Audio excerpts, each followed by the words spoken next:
Les amis, salut à tous, c'est Nassim, j'espère que vous allez bien. Je suis très heureux de vous retrouver pour une nouvelle vidéo et cette nouvelle vidéo, on va la commencer directement par une interrogation surprise. À votre avis, laquelle de ces deux variantes travaille le plus les quadriceps? À gauche, on a du squat effectué à la machine guidée, les pieds en avant. Et à droite, on a du squat effectué à la machine guidée, les pieds directement sous la barre. Dans ces deux variantes, les genoux sont fléchis à 90 degrés. Donc la flexion de genou est la même. Et pourtant, même si la flexion de genou est la même, la stimulation des quadriceps est différente. Faire des squats à la machine guidée les pieds en avant, c'est une variante qu'on voit souvent en salle de sport. Je suis presque certain que la semaine dernière, vous avez probablement vu une personne faire des squats à la machine guidée avec les pieds en avant en espérant travailler mieux les quadriceps ou même peut-être les fessiers des fois et également réduire les contraintes articulaires au niveau de la colonne et des genoux. Alors, est-ce que c'est vrai?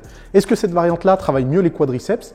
Et est-ce que cette variante-là est plus safe pour votre colonne et pour vos genoux? On va répondre aujourd'hui à toutes ces questions. Avant de vous donner tous les détails nécessaires, permettez-moi les amis de vous encourager à vous abonner à cette chaîne YouTube, activer les notifications pour éviter de faire des erreurs que vous auriez pu éviter à la salle de sport et pour progresser plus rapidement. Donc, on clique et on reste à l'affût des prochaines vidéos. Bon, je vais vous dire directement ce que j'en pense et de toute façon, vous l'avez probablement vu dans le titre, la variante avec les pieds en avant sur la machine guidée, c'est une aberration. Ne faites jamais ça parce que d'une, ça sert à rien, mais en plus, c'est moins efficace pour travailler les quadriceps. C'est exactement pareil pour les fessiers aussi et je vous expliquerai un peu plus tard pourquoi, mais on va quand même se concentrer dans un premier temps sur les quadriceps. Premièrement, le truc le plus évident, vous êtes sur une machine guidée dont la trajectoire est verticale, il faut pousser à la verticale, aussi simple que ça. Pas besoin d'être coach pour s'en apercevoir, il suffit juste d'avoir un peu de jugeote. Le problème, c'est qu'avec les pieds en avant, vous allez forcément pousser légèrement sur l'arrière. Votre trajectoire de poussée n'est pas la même que la trajectoire de la machine, donc forcément à un moment ou à un autre, d'une part, ça va poser un problème de stabilité et d'autre part, ça posera un problème de recrutement musculaire. Donc voilà une première raison pourquoi il ne faut pas effectuer ce genre de variante. La raison numéro 2 est de loin la plus importante. Lorsqu'on compare l'efficacité de deux variantes,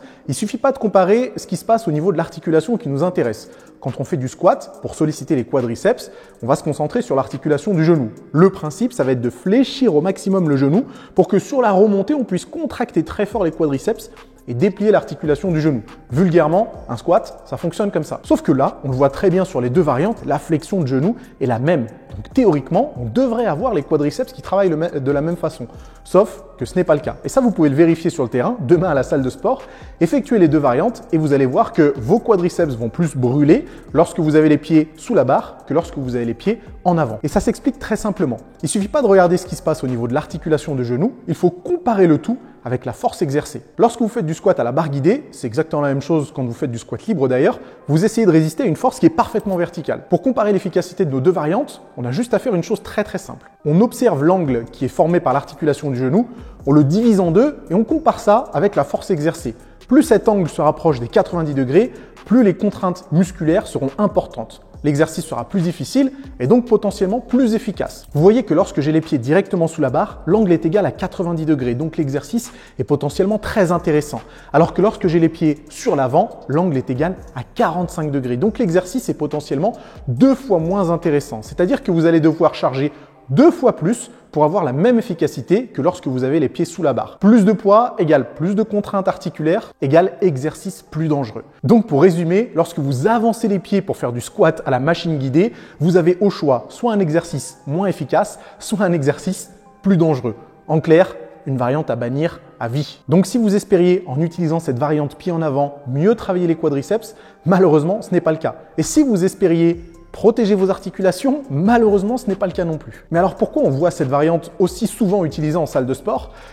Peut-être que vous n'êtes pas au courant, mais 90% des pratiquants, voire même peut-être plus, n'ont aucune notion d'anatomie et encore moins de notion de biomécanique. Donc bien souvent, on a des pratiquants qui reproduisent un petit peu bêtement ce qu'ils ont vu sur le voisin sans se poser la question si l'exercice est plus efficace ou moins dangereux. Mais alors qu'en est-il des fessiers? Est-ce qu'avancer les pieds sur du squat à la machine guidée, ça travaille mieux les fessiers? Vous l'avez senti venir? Évidemment que non. À flexion de hanche égale, c'est toujours plus intéressant de garder les pieds sous la barre et de pousser les fesses sur l'arrière plutôt que d'avancer les pieds par rapport à la barre et de garder les hanches directement en dessous. Et pour le déterminer, on fait exactement le même calcul. On prend l'angle que forme l'articulation de la hanche, on le coupe en deux et on le compare par rapport à la force exercée. plus ça se rapproche de 90 degrés, plus ce sera efficace. Donc la bonne exécution du squat guidé pour stimuler les fessiers, ce serait de garder les pieds sous la barre, les genoux sous la barre et de pousser les hanches sur l'arrière. De la même façon que pour parfaitement solliciter les quadriceps, il faudrait, dans l'idéal, garder les hanches sous la barre, les pieds sous la barre et faire avancer les genoux. Alors bien sûr, rien ne nous empêche d'avoir un tout petit peu de flexibilité. Si vous regardez bien, lorsque je fais la variante pieds sous la barre, je n'ai en réalité pas exactement les pieds sous la barre. Et pour être en mesure d'avancer les genoux, je suis obligé de surélever très légèrement les talons. Mais tant que ça reste quelques centimètres, on est OK. Mais si vous êtes obligé d'avancer les pieds de 80 ou 90 cm sur l'avant, là, il y a un gros problème. Vous voyez comment en quelques minutes, on a pu expliquer très simplement en parlant d'anatomie et de biomécanique pourquoi une variante qui est pourtant conseillée par certains pratiquants et même certains coachs ne doit pas être utilisée. Donc la prochaine fois qu'une personne, que ce soit un pratiquant ou un coach, vous conseille d'utiliser une variante plutôt qu'une autre, demandez-lui de vous expliquer pourquoi. Et si la justification c'est parce que j'ai de meilleures sensations ou que je sens mieux les muscles travailler, mais que vous n'avez pas de choses concrètes, eh bien vous pouvez être certain que cette personne n'y connaît rien. Donc fuyez et ne l'écoutez pas. Ok les amis, c'est tout pour aujourd'hui. Avant de conclure cette vidéo, je voudrais vous partager une bonne nouvelle. Le programme Fitmass Evolution est de nouveau accessible. Vous savez que je ferme les inscriptions pendant le plus gros de l'année, mais elles sont réouvertes pendant 72 heures, donc à partir d'aujourd'hui, dimanche, on est le combien 2 février, jusqu'au mardi 4 février. Et non seulement les inscriptions sont réouvertes, mais en plus, le programme est accessible à un prix exceptionnel. En général, il est vendu 397 €. Pendant 72 heures, il est vendu à 147 €. Donc ça fait 60% de remise. Si vous voulez avoir plus d'infos sur le programme, vous cliquez sur le premier lien dans la description. En commandant aujourd'hui, vous avez accès à vie au programme qui dure 13 semaines.